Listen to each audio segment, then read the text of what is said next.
இப்போது புதிய அறிமுகம் ஆச்சி ஹோட்டல் சாம்பார் 50 கிராம் ரூபாய் 20 மட்டுமே.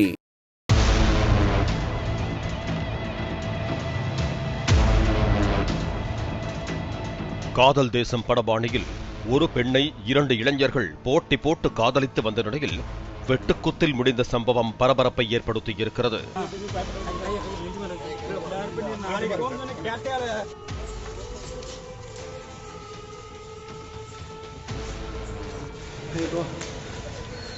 தென்காசி மாவட்டம் வாசுதேவர் நல்லூர் காலனி பகுதியைச் சேர்ந்த செல்வராஜ் என்ற இளைஞர் லோடு வண்டி ஓட்டுநராக வேலை பார்த்து வந்துள்ளார்.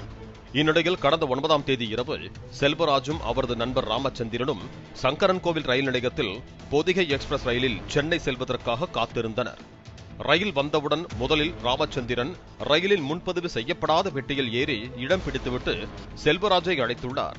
அப்போது செல்வராஜ் ரயிலில் ஏற முயன்ற போது அங்கிருந்த நபர் ஒருவர் தான் மறைத்து வைத்திருந்த அரிவாளால் செல்வராஜின் கை, தலை, முகம் உள்ளிட்ட இடங்களில் சர்ற மாரியாக வெட்டியுள்ளார். இரத்த வெள்ளத்தில் செல்வராஜ் சரிந்த நிலையில் மர்மநபர் தப்பி ஓடிவிட்டார். இரத்த வெள்ளத்தில் துடிதுடித்த செல்வராஜை ரயில்வே போலீசார் மற்றும் சங்கரன் கோவில் நகர காவல்துறையினர் இணைந்து ஸ்ட்ரெச்சரில் வைத்து தூக்கிக் கொண்டு மருத்துவமனைக்கு அனுப்பி வைத்தனர். போலீசார் வழக்குப்பதிவு செய்து மருத்துவமனையில் சிகிச்சை பெற்று வரும் செல்வராஜிடம் விசாரித்த போது வெட்டியது செல்வராஜ் வசிக்கும் அதே தெருவை சேர்ந்த இளைஞர் கண்ணன் என்பது தெரிய வந்தது. இதனையடுத்து கண்ணனின் வீட்டுக்கு போலீசார் சென்றபோது கண்ணன் தலைமறைவானதும் மொபைல் போனை சுவிட்ச் ஆஃப் செய்ததும் தெரிய வந்தது. பின்னர் கண்ணன் மொபைலை சுவிட்ச் ஆன் செய்த போது மொபைல் சிக்னலை வைத்து போலீசார் கண்ணன் தங்கியிருந்த இடத்தை கண்டறிந்தனர். ரயில் நிலையம் அருகே உள்ள அச்சம்பட்டி கிராமத்தில் உறவினர் வீட்டில் பதுங்கியிருந்த கண்ணனை போலீசார் சுற்றி வளைத்து கைது செய்தனர்.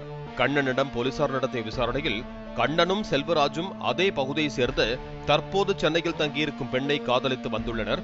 அந்த பெண் இருவரிடமும் மொபைலில் பேசி வந்ததாக கூறப்படுகிறது. இதனை அறிந்த செல்வராஜ் கடந்த சில தினங்களுக்கு முன்பு கண்ணனை தாக்கியதாக சொல்லப்படுகிறது. மேலும் தான் சென்னைக்கு செல்வதாகவும் இனியும் கண்ணன் அந்த பெண்ணிடம் பேசுவதை கண்டால் போட்டுத் தள்ள இருப்பதாக நண்பர்களிடம் கூறியது கண்ணன் காதுக்கு சென்றுள்ளது. இதனால் சென்னை போகும் முன்பே செல்வராஜை முடிக்க கண்ணன் 2-3 திட்டங்கள் தீட்டி தோல்வியில் முடிந்த நிலையில் ரயில் நிலையத்தில் அரிவாளால் வெட்டியுள்ளார். இதற்காக சூர்யா என்ற நண்பரின் பைக்கில் ஏறி சென்ற கண்ணன் ரயில் நிலையத்தில் பயணியோடு பயணியாக நின்று வேவு பார்த்ததும் தெரிய வந்துள்ளது. இதையடுத்து சூர்யாவையும் போலீசார் கைது செய்தனர். மேலும் கைதான கண்ணன் மீது ஏற்கனவே குற்ற வழக்குகள் இருந்து வந்ததும் தெரிய வந்துள்ளது. இப்போது புதிய அறிமுகம் ஆச்சி ஹோட்டல் சாம்பார் 50 கிராம் ரூபாய் 20 மட்டுமே.